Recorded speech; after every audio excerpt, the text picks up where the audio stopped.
One thing that we were working on was just improving the error experience if you have like an error in a calculation. So one thing that'll happen now is if you have an error, it'll say this little error message here, and then if the DuckDB query fails for the calculations, we'll still return the data for the underlying database query. So you will be able to share the link without like losing the table data.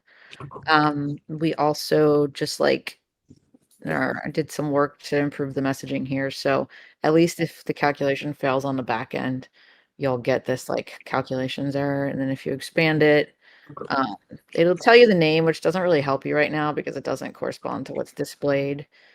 So there's still work to be done. We also have some back end work in place so that we should be able to have some like hover messages, but I don't have the front end done for that. And then just kind of like parsing out a slightly more user-friendly message about what went wrong. So one thing is to try to figure out how to map this to the labels so we can give a better error message, point you to what's going on and then what went wrong. The